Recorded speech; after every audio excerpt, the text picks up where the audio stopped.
అగ చూడే బాలయ్య వస్తున్నట్టున్నాడు. అబ్బా ఇక బాగా మాట్లాడేటట్టుండే. మీ అందరికీ నా స్వాతంత్ర గణ దినోత్సవ శుభాకాంక్షలు తెలియజేసుకుంటున్నాను. ఏమన్నావయ్యా మళ్ళొకసారి చెప్పు. మనం సర్వతంత్ర స్వతంత్ర. అయ్యా వచ్చిన స్వాతంత్రాన్ని కూని చెయ్యకు నాయనా, వేరే మ్యాటర్లకు. మన భారతదేశం ఒక గొప్పతనం ఏంటంటే రామ అది కూడా నీ నోటి నుంచేనా? 64వ స్వాతంత్ర గణ దినోత్సవ సందర్భంగా వద్దు బాలయ్య, నీకు దండం పెడతాము. ప్రపంచ పటంలో మన భారతదేశం తల దించుకునే విధంగా మీలాంటి వాళ్ళు స్టేజ్ మీదకి ఎక్కి మాట్లాడితే గిట్లుండకపోతే ఎట్లుంటది మరి?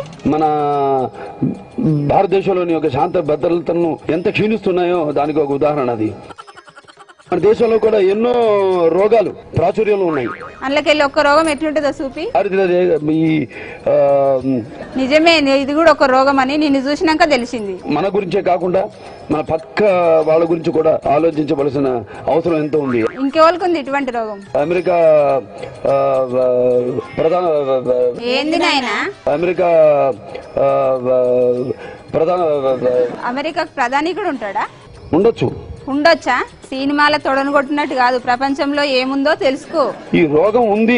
నీ రోగానికి మందేలా మరి? మనిషి తొందరగా చచ్చిపోతాడు. వద్దులే బాబు, గంత మాట ఎందుకులే. అందరు కూడా నా స్వాతంత్ర గణ దినోత్సవ శుభాకాంక్షలు తెలియజేసుకుంటూ సెలవు తీసుకుంటున్నాను. ఓ స్వామి, దాన్ని స్వాతంత్ర గణదినం అనరు, గణతంత్ర అంటారు. దురదృష్టవశాత్తు అది వంశ పారంపర్యంగా రావడం ఏమిటండి? ఏం చెప్తాం, మా కర్మ. జై హింద్.